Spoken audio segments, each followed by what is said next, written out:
I'm Magda Kandil. I'm currently the Executive Director and Director of Research at the Egyptian Center for Economic Study. I'm here at this conference, which is a good opportunity to interact with colleagues from the Gulf, where it's hosted by the Arab Fund for Economic Development and the ERF. And the focus is on the oil price curves, and the paper we just presented, it's joint work with a colleague where we try to look at the exchange rate systems in the Arab world, particularly those who are endowed with oil wealth. And we try to differentiate between two groups: the group that has abundant oil wealth and less population, and the group that is more populous and they have oil wealth. Nonetheless, it does not show itself in terms of high wealth for the population. And we looked at the exchange rate regimes that are currently in existence. I think it's either fixed exchange rate regimes in the oil-rich, less populous countries, or managed float that is not very transparent by the other countries. These are the countries that are more populous yet endowed with oil-rich countries, and that include Yemen, Algeria, and Sudan.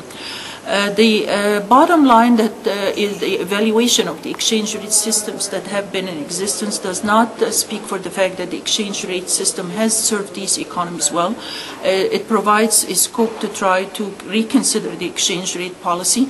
And as we looked at the options that are available for these countries to graduate from the current system, we try to take several criteria into consideration. One criteria is to insulate them from fluctuations in the oil price and the impact of this on domestic liquidity and on inflation in particular, to provide a scope for these economies to grow and diversify their economies away from the oil wealth. And if you take these two considerations into account, we find that there is a need to introduce more flexibility into the exchange rate system. We do not recommend that they would peg the exchange rate to the price of oil, because we thought that this would introduce too much vulnerability and would increase their vulnerability with the oil price fluctuations and would make them subject to more speculative attacks. And this is not right given the level of institutions that they have. We also did not opt for them to graduate to a full-fledged flexible exchange rate, because we felt that they need to land at an intermediate point. And the intermediate point that we recommend is a way of managing the system by pegging to a basket, but giving the central bank some flexibility to manage the exchange rate within a band. This is known as the basket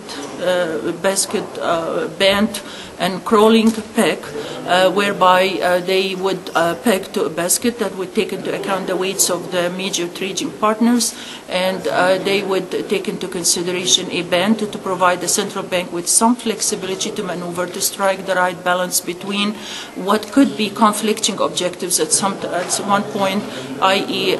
Stimulating growth versus stemming inflationary pressures. And we figured that this flexibility would provide them a scope to graduate from the current system. We feel that the process should proceed quickly in the countries that subscribe to a managed float. However, it appears as dirty float at this point because it's not well defined. So we thought that if they subscribe to a system like this would provide them more credibility to the exchange rate system that they have in place, and would provide them a better scope to diversify and grow the economy outside of the oil wealth, particularly that they are in need to accumulate international reserves because they do not have a lot of oil relative to the population.